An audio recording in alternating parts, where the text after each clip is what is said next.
Hello friends, ఈ వీడియోలో మీరు చూడబోతున్నారు ఆలంపూర్ జోగులాంబ అమ్మవారు. ఇది అష్టాదశ శక్తిపీఠాలలో 5వ శక్తిపీఠం. సచీదేవి యొక్క పైదవడబడిన ప్రదేశం. ఇది హైదరాబాద్ మియాపూర్ నుంచి 228 కిలోమీటర్ల డిస్టెన్స్ లో ఉంది. వెళ్ళడానికి మీకు దాదాపు 4 గంటల సమయం పడుతుంది. ఈ హైవే ఏదైతే ఉందో ఇది NH44.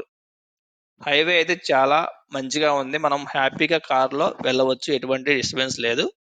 అలాగే మీరు వెళ్ళే ముందు మీ ఫాస్టాగ్ ఏదైతే ఉందో దాన్ని రీఛార్జ్ చేసుకోండి. మీకు దాదాపు 1 వేలోనే 3 to 4 టోల్ గేట్స్ వస్తాయి. ఆలంపూర్ వరకు అయితే కేవలం 2 మాత్రమే వస్తాయి. మిగతా మీరు వేరే చూడాలనుకుంటే మాత్రం దాదాపు ఇంకో 2 టోల్ గేట్లు తగలొచ్చు. కాబట్టి మీరు మీ ఫాస్టాగ్ రీఛార్జ్ చేసుకోవడం మాత్రం అస్సలు మర్చిపోకండి.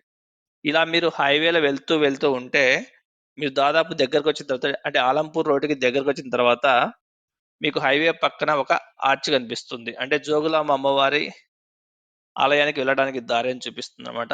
సో మీరు స్లైట్ లెఫ్ట్ తీసుకున్నట్లయితే తర్వాత మీకు అంటే జస్ట్ ఒక 2 minutes లో మళ్ళీ ఆలంపూర్ అమ్మవారి ఆర్చ్ కనిపిస్తుంది.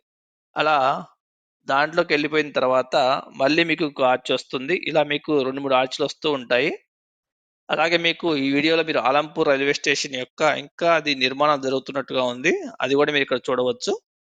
తర్వాత ఆలంపూర్కి బస్ మార్గం కూడా ఉంది. మీరు ఒకవేళ బస్సులో ఆలంపూర్ వెళ్ళాలనుకుంటే Hyderabad to Kurnool ticket book చేసుకున్నట్టయితే మీకు ఆలంపూర్ నుంచి కర్నూలు వెళ్తుంది. కాబట్టి మధ్యలో మీరు రిక్వెస్ట్ చేసి దిగవచ్చు. అలాగే ఒకవేళ ఆలంపూర్ బస్ స్టాండ్లోకి వెళ్ళాలనుకుంటే మీకు దేవాలయం పక్కనే మీకు ఆలంపూర్ బస్ స్టాండ్ కూడా ఉంటుంది. ఆలంపూర్లోకి ఎంటర్ అయిన తర్వాత మొదటగా మేము జోగులాంబ అమ్మవారి దర్శనానికి అయితే వెళ్ళడం జరిగింది. ఈ వీడియోని మీరు చూడవచ్చు. ఇలా ఆలయానికి వెళ్ళిన తర్వాత ఎలా ఉంది అంటే పార్కింగ్ అయితే పెద్దగానే ఉంది తప్ప ఒక లైన్లో వెహికల్స్ పార్క్ చేస్తే, అంటే ఒకళ్ళు పార్క్ చేసిన తర్వాత దాని వెనకాల ఇంకొకరు పార్క్ చేస్తే ముందు పెట్టిన వాళ్ళు సెకండ్ వాళ్ళు కార్ తీసేంత వరకు వెయిట్ చేయాల్సి వస్తుంది. అంతేకాకుండా ఒక చెట్టు కూడా లేదు. కార్లు అయితే బగబగా మండిపోతున్నాయి. ఇక మెయింటెనెన్స్ సంగతి చెప్పాలంటే ఆలయం మెయింటెనెన్స్ నాకైతే అంతంత మాత్రంగానే అనిపించింది. ఇది అష్టాదశ శక్తిపీఠాల్లో ఒకటైనప్పటికీ ఎక్కడా కూడా దీన్ని సంరక్షిస్తున్నట్టు కానీ నాకైతే ఎక్కడా కూడా అనిపించలేదు. ఇక అమ్మవారి ఆలయం విషయానికి వస్తే ఆలయం అయితే చాలా చిన్నగా అనిపించింది. అంటే మన ఊర్లలో చిన్న గుడిలాగా అనిపించింది. డైరెక్ట్ గా మనకు అమ్మవారు కనిపిస్తారు. అంటే అమ్మవారి గర్భగుడి ఏదైతే ఉందో అది చాలా చిన్నగా ఉంది. డైరెక్ట్ గా మనకి అమ్మవారి అయితే కనిపిస్తారు. ఈ ఆలయం ఆర్కిటెక్చర్ విషయం గురించి చెప్పాలంటే కొంచెం పర్వాలేదు. ఒక్కొక్క స్తంభంపై మిగతా అష్టాదశ అమ్మవార్ల విగ్రహాలు చిన్న చిన్నగా అతికించి ఉన్నాయి. సో ఆలయం చూడడానికి అయితే పర్వాలేదు అనిపించింది. సో అమ్మవారిని దర్శించి బయటకు వచ్చిన తర్వాత మీకు అంటే ఆలయం ఆవరణంలోనే అమ్మవారి చీరలు కూడా అమ్ముతున్నారు. కావాల్సిన వాళ్ళు కొనుక్కోవచ్చు. ఇలా ఆలయాన్ని దాటి అంటే ఆలయం నుంచి మీరు బయటకు చూసినట్లయితే మీకు పక్కనే మీకు నవబ్రహ్మ దేవాలయాలు కూడా కనిపిస్తాయి. వాటిని కూడా చూడవచ్చు. అలా ఆలయం నుంచి బయటకు వచ్చిన తర్వాత ప్రసాద కౌంటర్ ఉంటుంది. మీకు ఏమైనా ప్రసాదం కావాలంటే తీసుకోవచ్చు. అలాగే ఈ ఆలయం అంటే పార్కింగ్ ఏదైతే మనం పెట్టామో దాని పక్కనే మీకు తుంగభద్ర నది ఉంటుంది. ఒకవేళ మీరు బోటింగ్ అంటే మనకి చిన్న పడవలు లాంటివి ఉంటాయి. అంటే రౌండ్ షేప్ లో ఉండే పడవలు లాంటివి ఉంటాయి. వాటిలో ఒకవేళ మీరు వాటిలోకి వెళ్ళాలనుకుంటే అది కూడా మీరు చేయవచ్చు. పూర్వం మహమ్మదీయులు అమ్మవారి ఆలయాన్ని పాడు చేయాలని చూశారు. అప్పుడు అమ్మవారిని బాలబ్రహ్మేశ్వర ఆలయంలోనికి తీసుకురావడం జరిగింది. అప్పటి నుంచి అమ్మవారు బాలబ్రహ్మేశ్వర ఆలయంలోని ఒక భాగంలో పూజలు అందుకున్నారు. తర్వాత అమ్మవారికి కొత్త దేవాలయాన్ని నిర్మించారు. అదే మనం ఇప్పుడు చూస్తున్న దేవాలయం. ఈ దేవాలయంలో అమ్మవారిని పునఃప్రతిష్ఠించి మనం ఇప్పుడు ప్రార్థిస్తున్నాము. అష్టాదశ శక్తి పీఠాల వెనక ఉన్న కథ తెలుసుకుందాం. సతీదేవి, ఆమె తండ్రి దక్ష ప్రజాపతి. సతీదేవికి శివుడంటే ఎనలేని ప్రేమ. శివుని కోసం తపస్సు చేసి తన తండ్రిని ధిక్కరించి శివుణ్ణి పెళ్లి చేసుకుంటుంది. అయితే శివుణ్ణి పెళ్లి చేసుకున్న తరువాత దక్షుడు శివునికి వ్యతిరేకంగా ఒక యజ్ఞం తలపెడతాడు. దానికి శివుణ్ణి తప్ప మిగతా దేవులందరినీ పిలుస్తాడు. అయితే సతీదేవి పరమశివుని కూడా రమ్మంటే పరమశివుడు రాకుండా తన ఒక్కదాన్నే పంపిస్తాడు.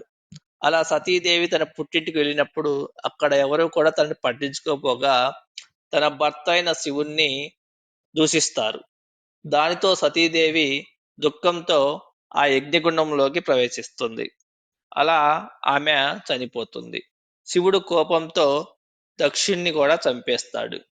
ఆ తర్వాత శివుడు దుఃఖంతో తన భార్య శవాన్ని తీసుకొని వెళ్తూ ఉంటాడు. అయితే శివుని వల్ల పుట్టే కుమారుడి వల్లనే బాణాసురుడు అనే రాక్షసుడు చనిపోతాడు. ఇలా భూమిపై బాణాసురుడి యొక్క అకృత్యాలు పెరిగిపోవడంతో దేవతలకు ఏం చేయాలో అర్థం కాదు. అప్పుడు శ్రీ మహావిష్ణువు సతీదేవి యొక్క శరీరాన్ని 18 ముక్కలుగా తన విష్ణు చక్రంతో చేస్తాడు. అలా ఆ 18 ముక్కలు భూమిపై వివిధ ప్రదేశాల్లో పడతాయి.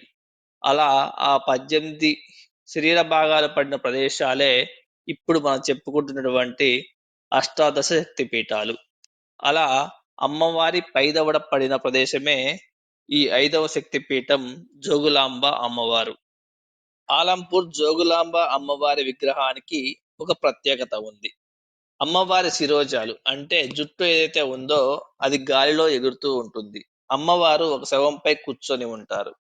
అమ్మవారి శిరోజాలలో బల్లి, తేలు, గబ్బిలం, పుర్రె బొమ్మలు కనిపిస్తూ ఉంటాయి.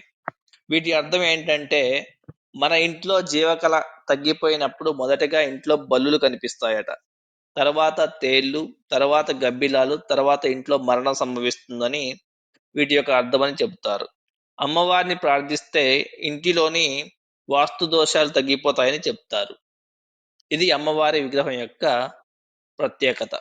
ఇక్కడ అమ్మవారు జోగులాంబ అయితే అయ్యవారు బ్రహ్మేశ్వరుడు. పురాణాల ప్రకారం బ్రహ్మ తన సృష్టి శక్తులను కోల్పోగా తిరిగి పొందడం కోసం శివుని కోసం ఇక్కడ ఘోర తపస్సు చేశాడట. అప్పుడు శివుడు సంతోషించి తిరిగి బ్రహ్మకు తన సృష్టి శక్తులను తిరిగి ఇచ్చాడట. అందుకే ఇక్కడ ఈశ్వరుడు బ్రహ్మేశ్వరుడిగా మారాడు. అలాగే ఆలంపూర్ ఆలంపూర్ ఇక్కడ తుంగభద్ర మరియు కృష్ణా నదులు సంగమ స్థానం. అంతేకాదు దీనిని దక్షిణ కాశీ అని కూడా పిలుస్తారు.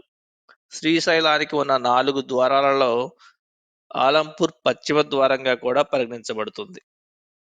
ఇక్కడ మీరు చూస్తున్నది జోగులాంబ అమ్మవారి దేవాలయం. చూశారు కదా, ఆలయం అయితే చాలా చిన్నగా ఉంది, కానీ గుడికి ఉన్న ప్రదేశం ఏదైతే ఉందో ఇది చాలా భారీగా ఉంది. ఒక జ్యోతిర్లింగానికి ఉండవలసిన ప్రత్యేకత ఈ గుడికైతే నాకు కనిపించలేదు. అమ్మవారి విగ్రహానికి ఉన్నంత ప్రత్యేకత దృష్టిలో పెట్టుకొని ఈ గుడిని కొంచెం జ్యోతిర్లింగాలకు ధీటుగా నిర్మించి ఉంటే బాగుండేదని నాకైతే అనిపించింది. ఇక ఆలయాన్ని దర్శించుకొని బయటికి వెళ్తుంటే పక్కనే మీకు నవబ్రహ్మ దేవాలయాలు కనిపిస్తూ ఉంటాయి. ఈ నవబ్రహ్మ దేవాలయాల గురించి తర్వాత వీడియోలో మనం చూద్దాం. వీడియో నచ్చినట్లయితే లైక్ చేయండి, షేర్ చేయండి, సబ్స్క్రైబ్ చేయండి. పోయేది ఏం లేదు. తిరిగి త్వరలోనే కలుసుకుందాం. Thank you.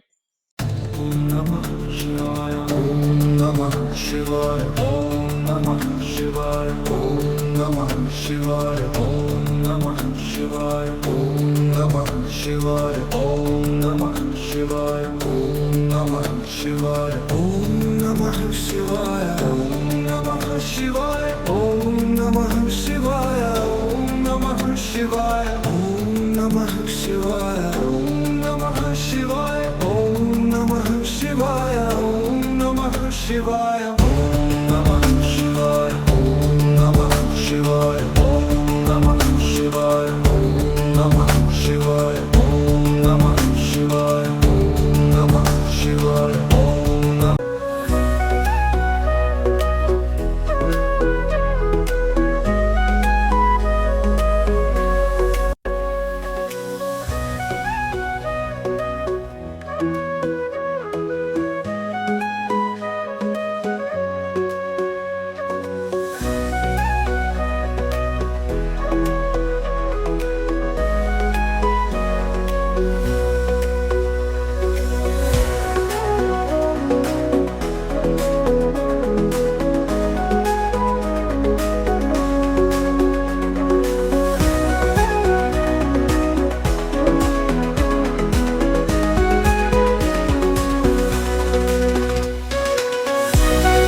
Please like share and subscribe.